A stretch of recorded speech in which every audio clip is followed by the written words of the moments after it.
Partie 2, les trois tendances hippie et bohème, disco glam et punk. Bienvenue dans les années 70, une époque où la mode n'est pas juste un style, c'est une révolution. Accroche ta ceinture à franges et on plonge dans l'explosion de style des 70s. Ah, première tendance, l'univers hippie et bohème. Paix, fleurs et fluidité. Le mouvement hippie naît suite au festival de Woodstock en 1969 et la jeunesse opte pour un pacifisme vindicatif, psychédélique, planante ou folk et définissent les différents styles vestimentaires de l'époque. Après le festival de Woodstock, le monde bascule vers une nouvelle esthétique portée par le mouvement Peace and Love, Flower Power. De nouveaux imprimés apparaissent, t-shirts à fleurs, motifs psychédéliques aux couleurs pop et flashy. On utilise des matières naturelles, tout pour rappeler la quête de paix et le retour à la nature. Le style hippie célèbre le voyage et l'amour libre. Le corps s'élance dans des robes longues, des blouses amples et des capelines ou foulards au vent. On y ajoute les accessoires tressés pour les cheveux, des diadèmes, des fleurs, ainsi que les indispensables lunettes de soleil. On assiste à la multiplication des ornements, coquillages, plumes, pompons et fleurs. La tendance bohème s'est développée avec l'apparition des chaussures en liège à plateforme, sabots et sandales compensées, bottes hautes et cuissardes, portées selon les saisons avec des jupes longues. Les ceintures servent plus de décoration et d'affirmation plutôt que de tenir des pantalons. Les vêtements fluides mettent en valeur les silhouettes élancées avec un soupçon de fantaisie. L'inspiration internationale. Pour la première fois dans les années 60-70, les voyages à l'étranger sont devenus accessibles aux masses grâce aux compagnies aériennes, apportant de nouvelles influences multiculturelles et l'utilisation de nouveaux tissus. C'est le temps des caftans, kimonos, djellabas, vestes Nehru, qui servent le modèle pour les robes de confort et deviennent des articles de mode. Ils ont été agrémentés de garnitures métalliques, dorées ou de paillettes et autres détails décadents et ostentatoires. Imprimé oriental tombant sur les hanches et les bijoux ethniques. La styliste franco-britannique Thea Porter a mis à profit ses voyages pour sa collection de textiles, le look bohème et ses créations, et une boutique d'importation du Moyen-Orient à Londres. Caftan et maxi-robe en velours, brocart, voile et mousseline.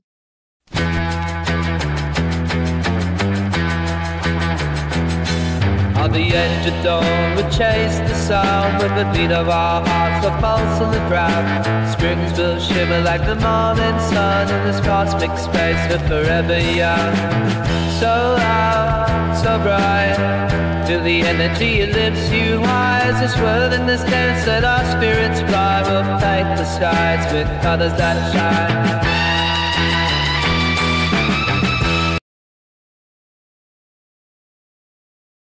Le mouvement hippie a contribué à l'essor des boutiques de prêt-à-porter accessibles à tous, notamment en Californie et à New York. C'est le début de la tendance tricot et crochet, le travail artisanal de la laine avec des patrons qu'on retrouve dans les magazines de couture. La haute couture, de son côté, suit la tendance en lançant la maille colorée avec Talita Getty, la pionnière du style hippie chic, en Italie avec le designer Missoni et du côté des États-Unis. Célèbre pour son mélange d'imprimés, de textures, de couleurs et de motifs avec des influences multiculturelles, médiévales et romantiques du passé, comme les jupes longues et les manches amples. Le créateur britannique Bill Gibb a eu une influence considérable sur le style hippie qui est devenu la marque de fabrique de la mode des 70s. Disco, comment briller sous les spots. Le style disco, flamboyance et liberté nocturne. L'avènement du disco a introduit des tenues scintillantes, colorées et sophistiquées, reflétant l'énergie festive et glamour des boîtes de nuit. Cette tendance glam comporte l'aspect théâtral, le spectacle de scène, les tenues de soirée à paillettes. Le style est caractérisé par les chemises satinées à col pelle à tarte, les costumes 3 pièces et vestes aux coupes ajustées. Robes moulantes et tenues en lycra, tout est conçu pour danser jusqu'à l'aube et accompagner le mouvement. Un look théâtral permettant de prendre de la hauteur avec les pantalons pas de def et les talons compensés. On se souvient de John Travolta qui incarne la fièvre du samedi soir. À cela s'ajoutent des accessoires tapageurs, comme des coiffures volumineuses, des foulards et des lunettes teintées. Les scènes de concert se transforment en podium et des célébrités telles que James Brown portent ce style à la fois disco, funk et soul, source d'inspiration pour les créateurs de mode et parfois une affirmation identitaire.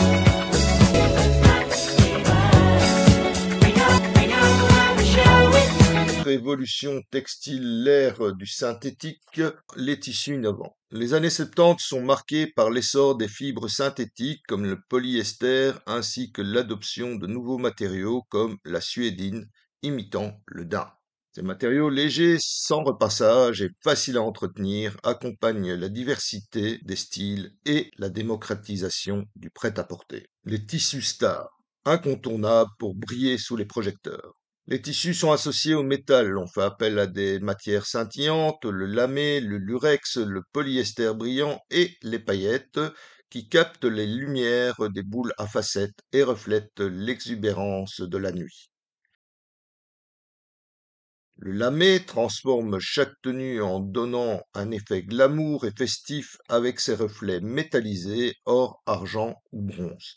Idéal pour les robes de soirée, les tops scintillants et les tenues de clubbing. Le lycra, quant à lui, révolutionne la mode par sa souplesse et son effet seconde peau, utilisé pour les pantalons moulants juste au corps, leggings ou tops ajustés. Il accompagne les corps dansants et les silhouettes effilées. Ensemble, ces deux textiles incarnent une féminité audacieuse et libre entre provocation et élégance, disco et glam à partir de 1977. La tendance discothèque et nightclub est lancée. Des alliances créatives se forment entre mode et musique. Durant cette période, la mode collabore régulièrement avec la musique. Des créateurs de renom habillent les icônes de la scène pour magnifier leur image, opérant une fusion de ces deux domaines.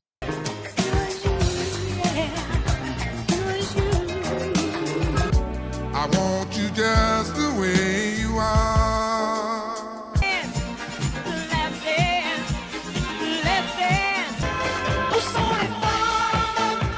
De nombreuses stars du disco sont suivies et habillées par de grands designers tels que Halston, Stephen Burrow, Zandra Rhodes, Paco Rabanne et Pierre Cardin. Ils ont favorisé l'apparition de tenues avant-gardistes, aux coupes futuristes, utilisant les matières synthétiques, métal, paillettes, lamé, séquin, plastique et vinyle. Porté par la culture sortie en club et des figures comme John Travolta ou Cher, le disco débarque dans les nightclubs. Et la mode suit le rythme, les tenues deviennent des outils pour briller, séduire et exister dans le monde de la nuit. La mode se veut audacieuse, sensuelle et brillante.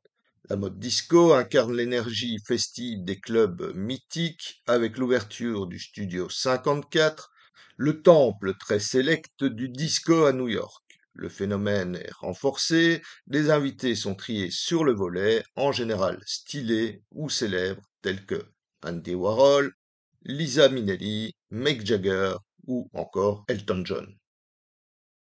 Dans les soirées glamour, les robes à paillettes de Norman Norell et les smokings élégants sont de sortie. La mode glam est en vogue à New York, notamment avec l'ouverture du mythique Studio 54.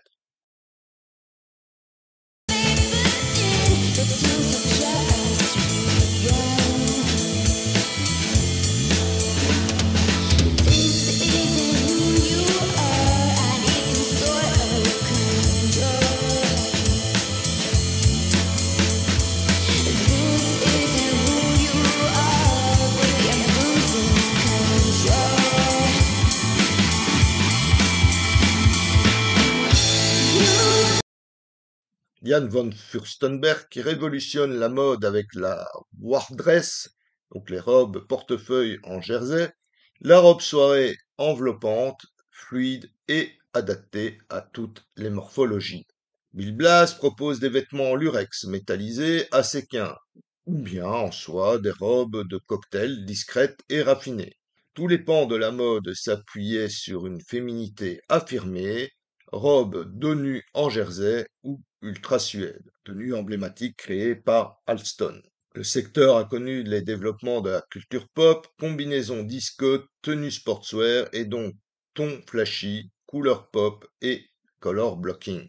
Le color blocking a été popularisé par le designer afro-américain Stephen Burrow avec des pièces disco aux couleurs vives destinées à la scène de la danse à New York. Troisième tendance, punk, la mode provocatrice, l'explosion des styles et liberté d'expression. La mode des années 70 se caractérise par une explosion de styles et une liberté d'expression sans précédent. Les vêtements ne servent pas seulement à habiller, mais à affirmer des identités, des idéaux et des mouvements sociaux. Cette diversité de styles illustre parfaitement la complexité et la richesse culturelle de cette époque, où la mode était un véritable moyen d'expression politique et sociale. Au Royaume-Uni, le maître mot est excentricité. Les robes trouées côtoient les pantalons flards, pas de def, les couleurs évoluent vers le noir et le rouge, les teintes flashy et provocantes et l'imprimé écossais. Les jeunes adoptent une attitude choquante et expressive avec les tatouages, les piercings, les coiffures, façon Iroquois. Londres s'enflamme. La décennie, le punk est venu bousculer les codes établis avec son esthétique provocante inspirée par un rock transgressif et un rejet du statu quo.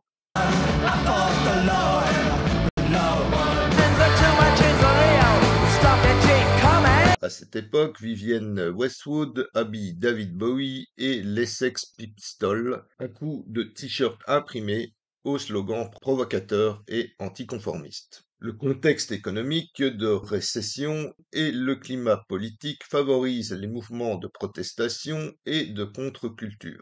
Les jeunes s'affirment contre le système et avec style. Vers 1976, à Londres, Vivienne Westwood et Malcolm McLaren donnent naissance au punk et ouvrent leur boutique sur King's Road. De nouveaux accessoires apparaissent: cuir, clous, chaînes métalliques, fermeture éclair, épingles à nourrice et en 1977, ils seront largement utilisés dans les collections punk de Zandra Rhodes et aussi Clark. Mettant en valeur les robes trouées, les coutures apparentes, les vêtements en lambeaux qui ont remplacé les robes romantiques et folkloriques en mousseline de soie. La mode punk et rock s'exporte d'Angleterre, reprise partout dans la mode, parfois caricaturellement, et même dans les catalogues comme Vogue. Et pendant que les robes tournent dans les clubs new-yorkais, à Londres, les punks lacèrent les conventions à coups d'épingles à nourrice. Conclusion. Une mode plurielle et libre. Ainsi, la mode des années 70 fut une véritable révolution. Un kaléidoscope de tendances mêlant audace, créativité et engagement. Que tu sois hippie, adepte des robes bohème, en mode punk rock ou encore disco glam, ou même avec une préférence pour le style classique à la James Bond, il y en avait pour tous les goûts. Le vêtement devient manifeste, chacun s'exprime, chacun s'affirme, chacun s'exprime, chacun s'affirme. Du tailleur pantalon au jogging flashy, tout est permis et cette liberté de style ouvre la voie à ce que seront les folles années 80. C'est cette énergie et cette diversité qui ont préparé le terrain pour une décennie marquante, pleine d'innovation, avec ses propres codes. Dans les prochaines vidéos, nous allons plonger dans l'univers fascinant des années 80, découvrir comment la mode a continué à évoluer et à captiver le monde entier. Qu'avons-nous gardé de ces styles des années 70? Ont-ils été source d'inspiration? C'est ce que nous allons découvrir dans une prochaine vidéo. À bientôt sur Back to the 80s.